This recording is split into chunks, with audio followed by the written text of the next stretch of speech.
বেলঘরিয়ায় গুলিকাণ্ডে আটক করা হয়েছে দুজনকে। গুলি চালানোর পর আক্রান্ত ব্যবসায়ীকে ফোন করে দুষ্কৃতীরা বলেন বাজ গিয়া। ব্যবসায়ীর পরিচিতিকেও ফোন করেন দুষ্কৃতীরা। গুলি চালানোর ঘটনায় শাহজাদার নাম উঠে আসছে। টিটাগড়ের দুষ্কৃতী শেখ শাহজাদা। জয়ন্ত মজুমদার ফোন লাইনে রয়েছেন। ফোন লাইনে জয়ন্ত, যে দুজনকে আটক করা হয়েছে কি তাদের পরিচয়, কি এখনো পর্যন্ত পুলিশের হাতে সিসিটিভি ফুটেজ দেখেই বা কি তথ্য উঠে এলো? দেখো, তোমাকে প্রথমে জানিয়ে রাখবো যে গতকালকে ঘটনার পর যেমনটা তুমি বললে যে ব্যবসায়ী অজয় মণ্ডল, তার ফোনে কিন্তু ফের ফোন আসে এবং তার যে পরিচিত তাপস ভগত, তার ফোনেও কিন্তু ফোন আসে। অর্থাৎ আজকে সকালবেলা ব্যবসায়ীকে যখন প্রশ্ন করা হয় তিনি কিন্তু এই প্রতিক্রিয়া সংবাদ মাধ্যমের সামনে দিয়েছেন এবং তিনি যেটা জানিয়েছেন যে শেখ শাহজাদা টিটাগড়ের এক দুষ্কৃতী, তার নাম কিন্তু এখানে উঠে আসে। তিনি নিজের মুখে তার নাম স্বীকারও করছেন, শেখ শাহজাদা। এবং যে টাকা চাওয়ার কথা বলা হচ্ছিল, গতকালকে যে গুলি চালানোর ঘটনা ঘটলো সেটা মূলত তার ফোনে কিন্তু হুমকির ফোন এসেছিল তার আগে, গুলি চালানোর আগে, এবং তাকে বারবার টাকা দেওয়ার কথা বলা হচ্ছিল।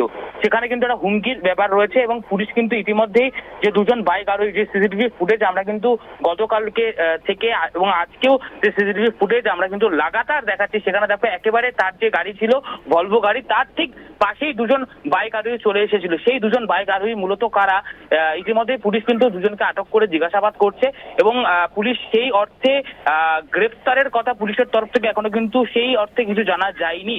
তবে যে তথ্য পাওয়া গিয়েছে ব্যবসায়ী অজয় মণ্ডলের কাছ থেকে, সেই তথ্যের সাপেক্ষে দাঁড়িয়ে ব্যারাকপুর পুলিশ কমিশনার ইতিমধ্যেই কিন্তু তদন্ত শুরু করেছে।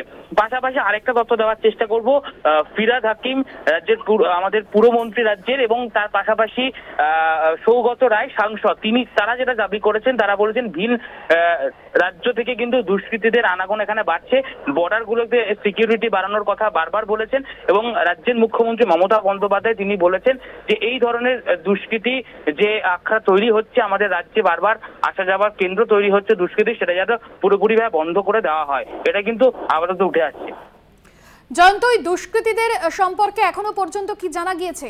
পুলিশ কি অনুমান করছে কে বা কারা তারা?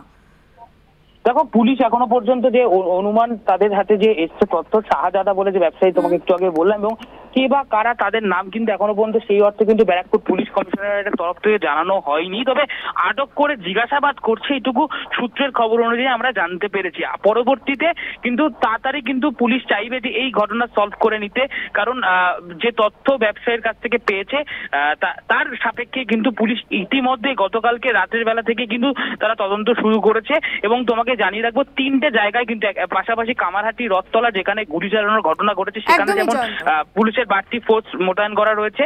তার পাশাপাশি আরো 2টো জায়গা, তার বাড়ি ব্যারাকপুর নোনাচন্দন পুকুরে, সেখানেও কিন্তু পুলিশের নিরাপত্তা রয়েছে। এবং তার পাশাপাশি তার যে শোরুম রয়েছে, গাড়ির শোরুম, গাড়ির ব্যবসা, সুজুকি শোরুম রয়েছে তার একটি আগরপাড়ায়, সেখানেও কিন্তু পুলিশের ব্যবস্থা আটোসাটো করা হয়েছে। ধন্যবাদ জয়ন্ত। জয়ন্ত মজুমদার আমাদের প্রতিনিধি ছিলেন ফোন লাইনে।